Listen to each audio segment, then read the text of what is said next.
Hello mga ka-live! Welcome back to our channel. So ayan, mag-unboxing ako. I-unboxing ko yung nabili kong Adidas na buy one take one. Sobrang mura, super sale talaga dito. Sa halagang 503 Hong Kong dollar, meron ka ng dalawang Adidas na sapatos. At saka ito yung pasalubong nila amo galing Korea, yung mga seaweeds. Ayan. Ito yung ating sapatos, dalawang sapatos. So, ayan, unahin muna natin to. Ito yung isa. Actually, gusto ko talaga isang sapatos lang. Kaso lang, nakakapanghinayang kasi yung isang sapatos, kung bibili ka, 799. Pero kung kukuha ka pa ng isa, 799, dalawa lang. Kaso lang, may discount pa. Kaya 503 lang yung binayaran ko sa dalawang sapatos.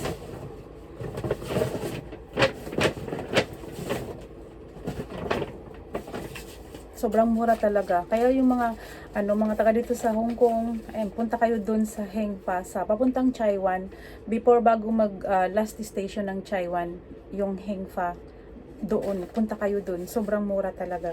So ito yung ating receipt. Ayan. So, ano lang siya, 503 lang, dalawang sapatos na. So ito, unahin natin to. Ito. Gradas pala to. Ayan. Ito talaga yung gusto kong style sa Nike. Kaso lang, hindi pa siya sale doon. Medyo may kamahalan pa. Kaya napunta ko doon sa Adidas. Ayun, nakita ko yung ganitong style. Ito talaga yung gustong gusto ko. Tadaan! So,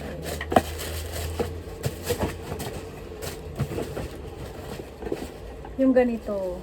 Ayan. Ito talaga yung gustong gusto kong style doon sa Nike, kaso lang hindi pa siya sale. So meron naman sa Adidas, kaya ito na lang yung kinuha ko. Gradas pala yung ano nito, yung pangalan. Sobrang ganda niya, sobrang fit na fit talaga sa paa ko. Yung paa ko malaki, size 40 yung paa ko, kaya yan, sobrang laki, pero ang ganda niya. Ayan. Ito yung ating first Adidas shoes. Ayan. Ganda, 'di ba? Tsaka gusto ko yung ganito niya kasi kahit na maulan, so hindi siya yung may naanuhan kang putik. So hindi siya yung madaling madumihan kasi para siyang punasan mo lang siya yung ganito. So ito yung ating first shoes, Adidas. Balik na natin.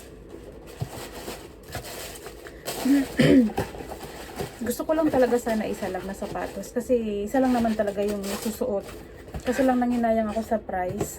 Kasi nga buy one take one, 'di ba? So saan ka pa? So ito yung first shoes.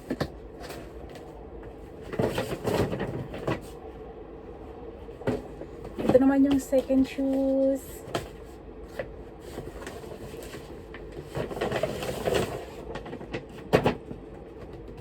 Ito. Kumbaga ito yung sinama ko dun sa isa kong sapatos na isa, yung gusto ko talaga. Kumbaga ito na lang yung pinili ko kasi yung price nun parang 699 ang price nun. So kailangan kumuha ka ng medyo mababa para yun yung babayaran mo. Tapos tawag doon, may pa siya, may discount pa siya, umabot pa siya ng 599. Tapos meron pa siyang discount pag dalawa bibili mo. Kaya ito yung kinuha kong kapares niya. Pang naman to siya, pang sport. Gusto ko talaga yung white. Or basta may black and white. Gusto ko yung mga ganito. Tsaka yung medyo may medyo mataas ng konti. So, ayan.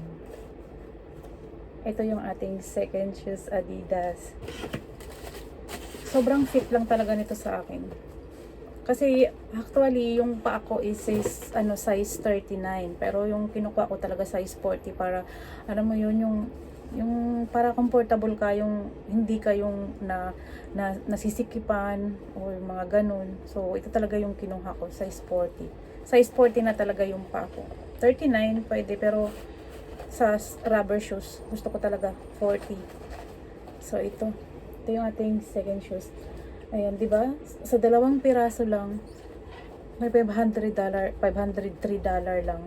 Kaya yung pinsan ko nung last nagpunta kami dun sa sa port resale kasi nga mura daw doon. Pero para sa akin parang mahal pa din kasi 399 ang mababa. Tapos babe ka lang, bumili ka pa ng isang Paris na shoes para maka-discount ka ng 100. So parang medyo ano pa din. Eh dito, mas makakamura ka. Tapos makakapili ka pa talaga ng gustong mong shoes.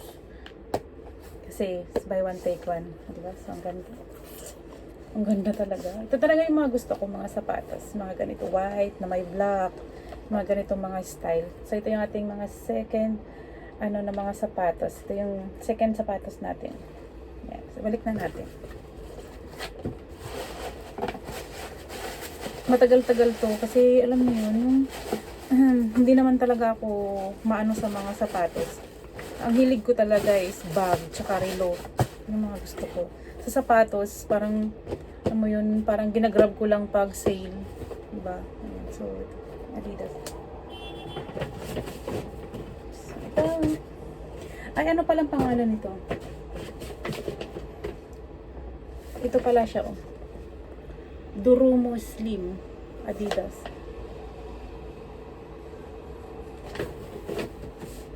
So, ayan nating sapatos.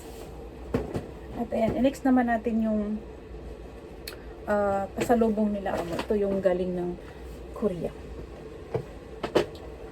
Dali lang.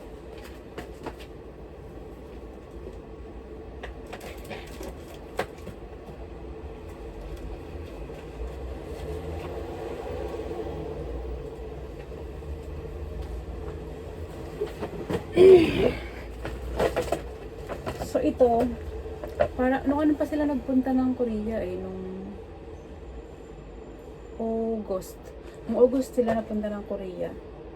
So ito yung ating pasalubong, mga seaweeds. So ang expiration nito is 2026 pa, kaya madadala ko sa Pilipinas. Kasi alam mo yung nakaka-excited gumawa ng sushi, yung mga anak mo, di ba, yung gagawa kayo ng sushi.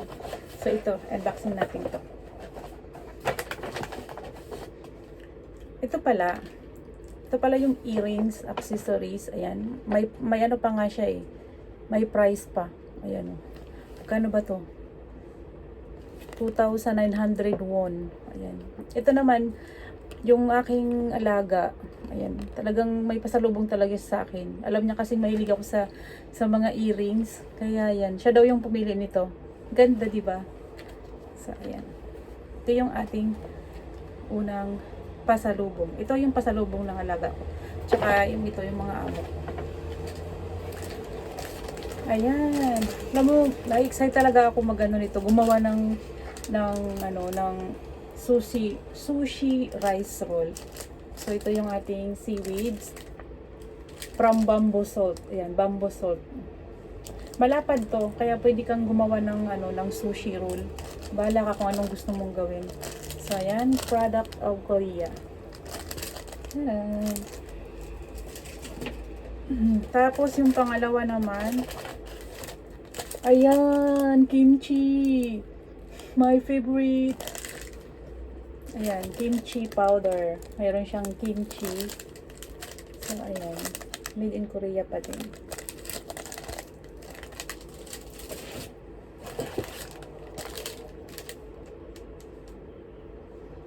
At saka, so, ayan. O, basta siya chicken. Chicken spicy flavor naman siya. Wala siyang English pero, kasi chicken. So, ibig sabihin, chicken spicy. Ayan, nagbubuga siya ng apoy kasi nga sobrang anghang. So, ayan yung ating sushi. At ito naman, yung ano siya, yung tawag doon, ito yung, what do you call this? Ito yung bread na, ay, nakalimutan ko yung bread, yung ganitong klaseng bread. Yan, ano siya, pina-crispy siya. Ayan, crispy siya na flat. So, ayan. Nakalimutan ko yung pangalan nito, na bread. Nakalimutan ko na sa dila ko na. Ayan, di ba? Itong bread na ganito. Nakalimutan. Croissant. O, di ba? Bread croissant siya na, ayan, pinalapad siya. Pero crispy daw to, sabi ni Amo.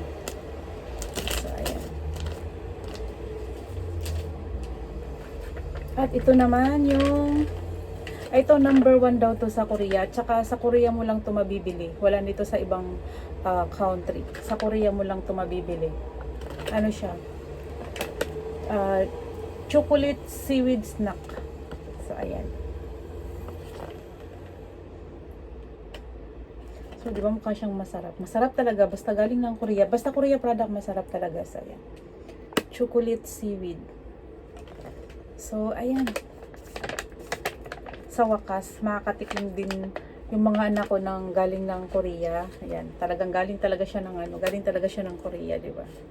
So madadala ko siya sa Pilipinas kasi next year pa yung expiration. So, di ba pag uwi mo, gawa na kayo ng mga sushi o kainin nyo na. So, ayan, number 1 yan. Ito yung number 1 daw to sabi ni Amo sa Korea. Tsaka, yun, wala nga siyang hindi mo siya mabibili. Kahit na dito sa HQ wala nito eh. Doon lang mabibili sa Korea. So, ayan yung ating last na pasalubong. Wala na. So, ayan, ibalik na natin. Ayan. Ayan. Ayan yung ating earrings. Charan. Charan. Charan. So, ayan. Ito yung ating pasalubong from Korea.